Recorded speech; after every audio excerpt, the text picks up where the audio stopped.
Okay, so I'm just going to do the oil change. I put this out earlier today to see if there was oil dripping, and there's nothing. And there's nothing on the rag from last night, so nothing has been dripping for 24 hours, which is encouraging. But I need to change the oil anyway if I'm going to ride it, take it in for a service. I'll get that done now. Found some interesting stuff. So from 1999 all the way through to 2006, which appears to be the last time there was a warrant. I've looked through all the papers, same story. So that's quite nice to have that actually, and it is on an exemption license until June, so that's good. And it looks like it was on the previous year as well, which means the guy has been maintaining it. Interestingly enough, if I go back to 2023, the guy who I bought it from a month ago bought it from this guy. Same guy. It was registered in his name. And he's owned it from 2003. So actually, he might be someone really good to talk to and find out a bit more of the history. I think I might do that. Also, it's nice that it hasn't flicked around and gone to 50 different people. You know, there's literally 3 owners. There was one owner from 84 for 19 years. And then there was another owner from 19 years after that, which presumably takes us to 2003 through to a month ago. So I'm the 3rd and a half owner. That's pretty cool. Okay, so I've also pumped up the tires. I tested the tires when I got home, and it was 11.5 psi in the front and 12.5 psi at the back, which according to my calculations is less than atmospheric pressure. So I don't know how that's possible. It should have sucked air back into itself. Anyway, pumped it up to 32 and 36, and checked this morning, and it was on 30.5 and 33. So I'll pump it up again. Clearly these tires need to go. You know, I can't see a manufacture date on them. They're Metzler, which are nice tires, but I'm assuming that they are really old. But I'll see if I can dig out the dates, because if they're not that old, I might keep them if they're holding their pressure. I don't see any, you know, hardening or perishing or cracks or anything on the sides. I've had a good look. If they weren't so old, they'd actually be really good condition. Cool. This is now okay. Let's see if a longer one works. I have heated up the engine.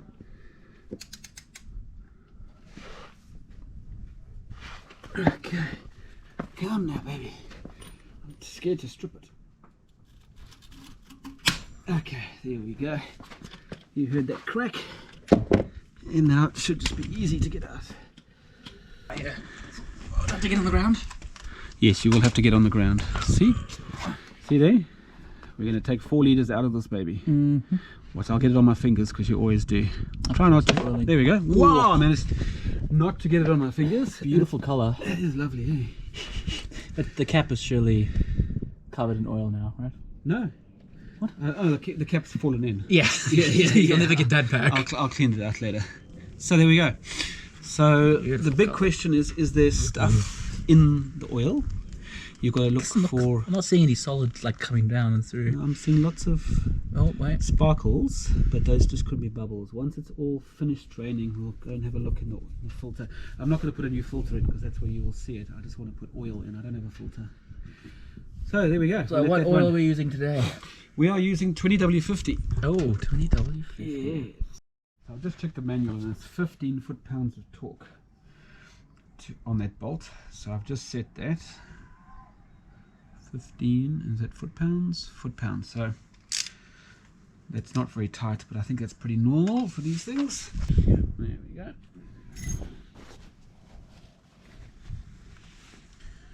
Okay, the oil is very dirty, as you can see, and doesn't feel viscous at all.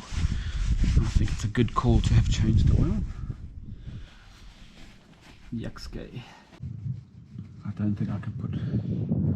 It's not for long. I'm not going to have it on for long, so I'm not going to bother with a gasket.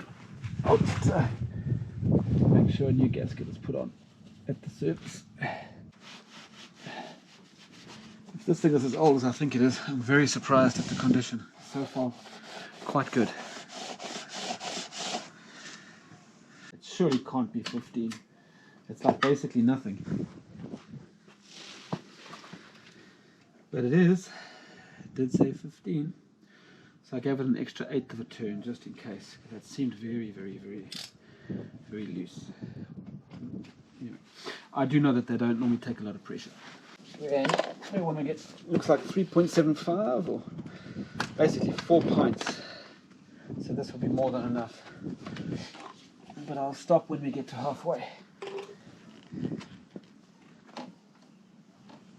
Okay, so I've filled up about, how much is left? Yeah, 1, 2, not even 3, and it's showing above the center line. I'm pretty sure as soon as I run it, it'll suck that right down. So I want to just run it for a minute or so and see that oil level come down.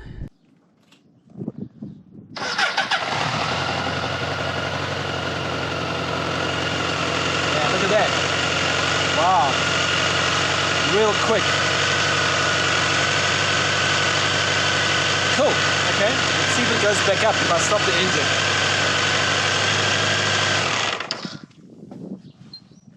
Perfect. That's exactly what I was. It's come back up. It's come back up, but it's still rising. I'll just wait for it to stop rising, and I'll put the rest of the oil in, 'cause it should still take plenty more oil. It's 4 liters, and I have definitely put in, assuming that's 4 liters there. 1, 2, 3, 4. So I've put in 2.75. That's not enough. I need to check the book. That doesn't seem like enough. Okay, so mystery solved. As it stands, the top is full and the bottom is empty. So the middle is not full. So that makes a heap of sense. I see my oil has got very dark again. I was hoping it would stay nice and clean. Anyway, it is what it is. Let's put the rest in. Okay, let's put in just a little bit at a time.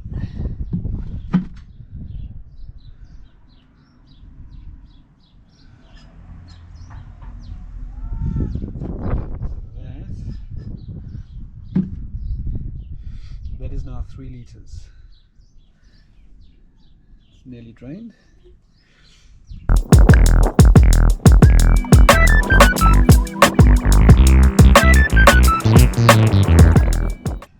And it looks like it's all the way to the top.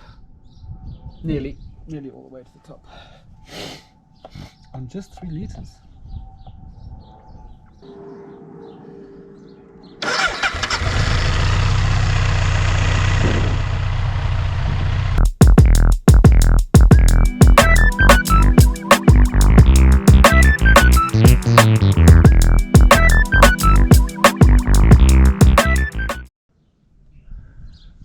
Looks to me like I can take a smidge more. Just a smidge.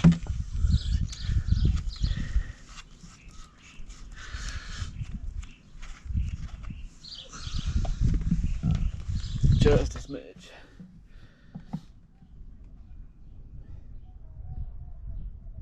Okay. Yeah, I think that really is enough. How much have I put in? 3.1 mils, 3.1 liters. Okay, all good. Now, what about this? That looks very low. That looks fine. Okay, so that went quite smoothly. Welcome to my shed. Don't think I've brought a camera in here before. It's in a bad way. Just finished there. That's the oil I've kept to show the servicing place.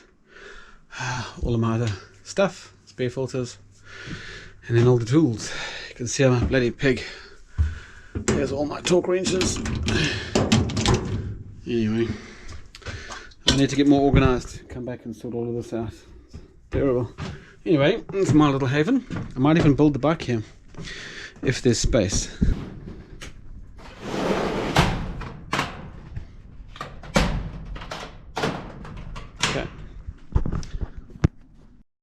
This is my new favorite toy.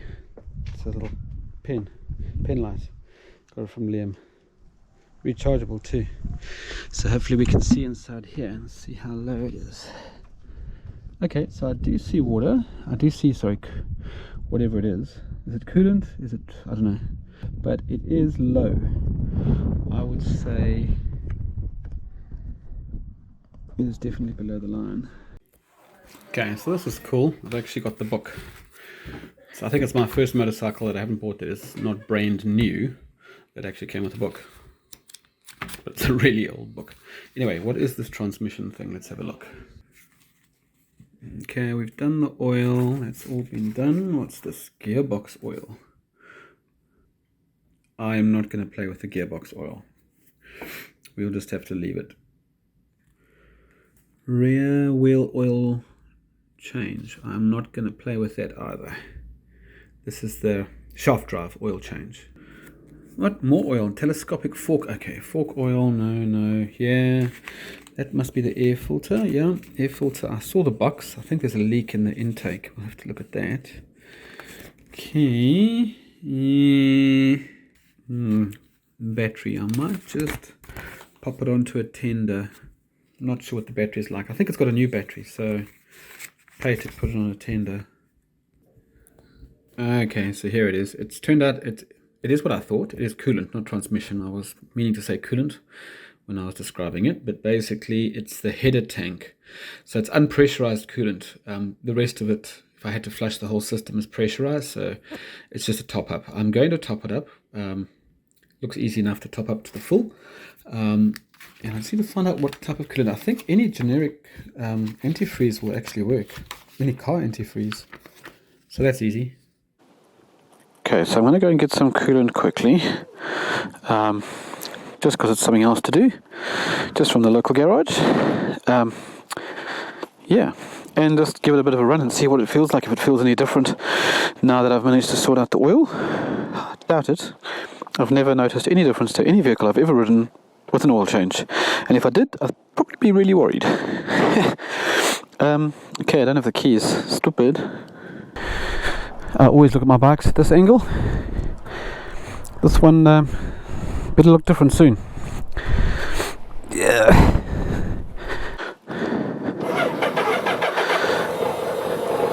There we go. I remembered the choke this time.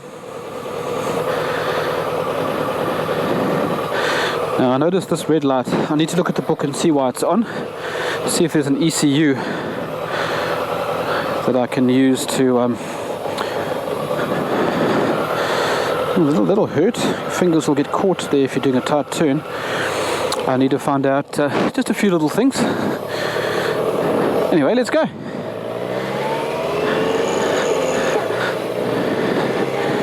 Yeah, I'm getting better and better at negotiating the throttle. Just one other thing I noticed. Okay, the throttle has got an auto cancel, but so it doesn't turn off. The throttle cancel button doesn't happen. So not the throttle. There you go. So notice it's got an auto cancel. It's the oldest bike in the world to have an auto canceller. That's just bizarre. I like it though. So the red light, well, let's go and get some fuel and some coolant and see if that red light goes away.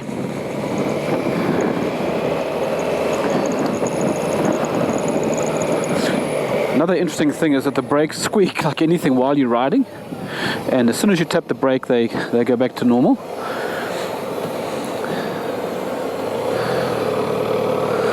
Okay. Sorry dude, I don't want to indicate.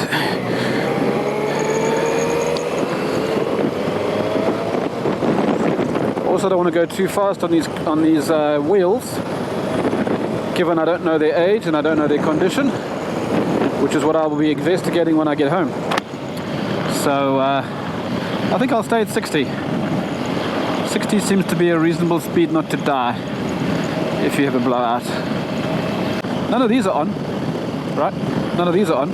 Petrol, so there's battery, there's oil temperature, there's coolant temperature, there's the choke, who knows what that red light is. Oh, there it comes on again.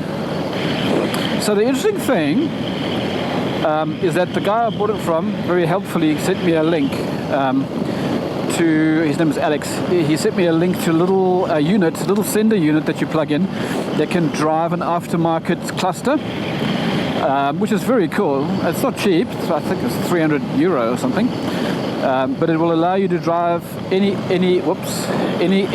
oh wait, has this got a how many gears does this bike give? I think it's only got 4 gears. Am I in 4th? I'm in 4th and there's nothing more. Okay, I have no idea. I should really have sort of checked. Maybe I'm in 5th, who knows. If I am in 5th, it's got a lot of pull for 5th. Wow. Anyway, what was I saying? Oh yes, so I can get an aftermarket instrument cluster, one of these little ones, when we turn it into a Café racer, and get rid of all of this stuff, and it'll pick up and keep all of the previous settings and show you everything, all of this stuff. So I don't really care about any of that. That's all going to go. Okay, so I don't know what gear I'm in, but I'm going to change down. So that's 1, so that's 3rd or 4th. Okay, down again, that's 2nd or 3rd. Okay, down one more time, that's 1st or 2nd. That feels like 1st. No, okay, it's got 5 gears, thank goodness. Phew, I was worried about that. Okay, so such fun. Yeah, life is made of little events like this, man. Here I am. And it cut out completely. Why would you cut out? Okay, no problem. Let's fill you up. I'm giving it 95 because I feel sorry for it, not 91. I actually have no idea how big the tank is. It's at 11. Oh, it was like 22 litres or something ridiculous. In which case, I've put in 14, which means I had 7 left, which is about right. How's that? Okay, perfect. They obviously made the tanks a bit differently in those days, because I've never seen it like without a funnel going in, you know, like a little bushing or something going in. You really know exactly how much fuel you've got with this story. It's probably too full. It's probably going to leak everywhere. Okay, well, okay, let's go pay. Okay, so I got this. It's green, which is good because my bike takes green stuff. So it's just a coolant antifreeze. $35, not cheap. And off we go.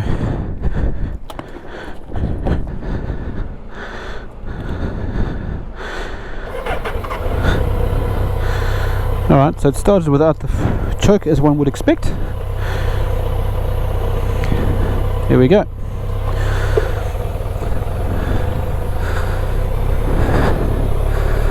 The wheels still feel a little lazy, so I suspect I've lost more pressure. I'll check when I get home. Still got that red light, whatever that red light means, I don't know. I'm assuming there's a way to find out. There must be some ECU. There's obviously an ECU. I saw the box under the seat above the battery. There's a silver box. I presume that's the ECU. There must be some way of getting the codes out of this bike. Nothing that I can't find on Google, that's for sure. Again, I'm going to stay around 60, I think.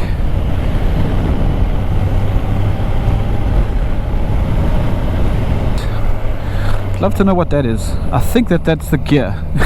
The gear indicator, probably. It looks a bit munted. So let's see if it... Yep, I can just make out that it's a 2, right? And if I go, yeah, there's a 1. Okay, so there's a new pattern for each one. So that's 1, if you can see what 1 looks like. 1 is like 2 blocks that are vertical. Sorry dude, I'm going right without indicating, and sorry dude, I'm going left without indicating. Let's just indicate, see how long it takes to recover.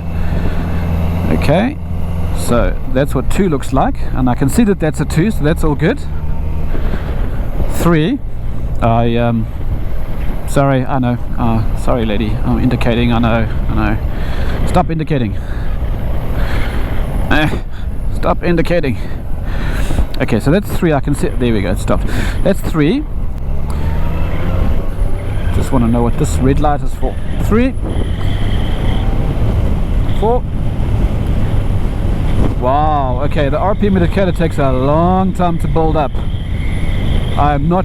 Yowza. That's interesting. There's a good 2 or 3 second delay in that speedometer catching up.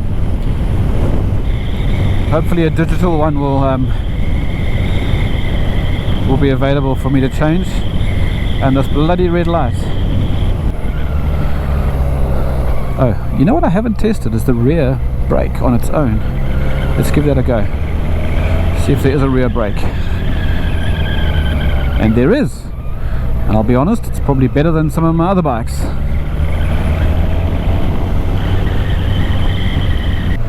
What's the story with the tyres? Let's go and check them out, see if we can get a date on these tyres.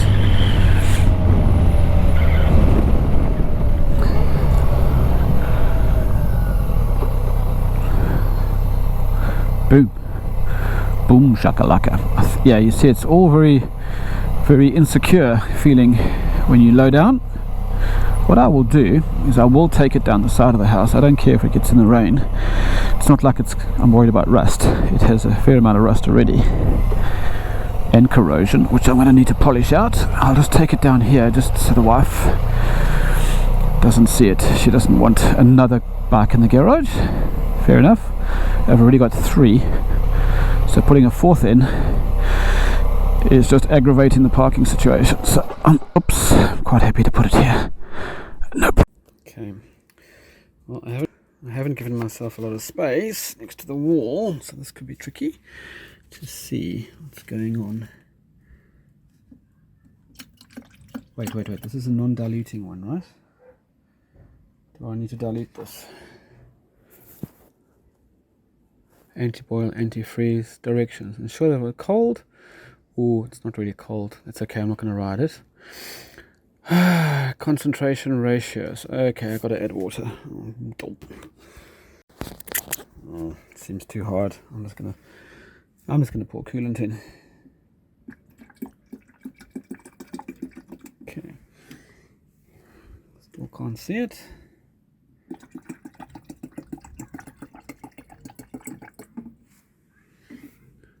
Yep, I can see it. So I'll go like halfway up. Taking quite a lot. There you go. So that's near the maximum. I might just put a little bit more. I don't want to get too maxy if I need to add water. Okay, I'm at the maximum. Done. Need to just cover up these tears.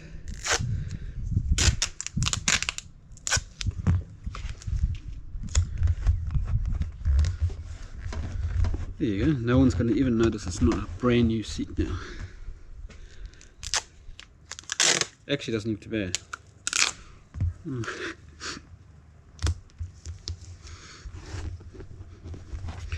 It's like the perfect stuff actually. Like goes right down, sticks deep. Perfect. Okay, it'll hold until I replace the seat. Boom. Boom shakalaka. Do I want to do one more piece? No. But am I going to do another piece? Yes. There. Okay, now it'll be so slippery I won't be able to stay on the seat while I ride. Cool. All done.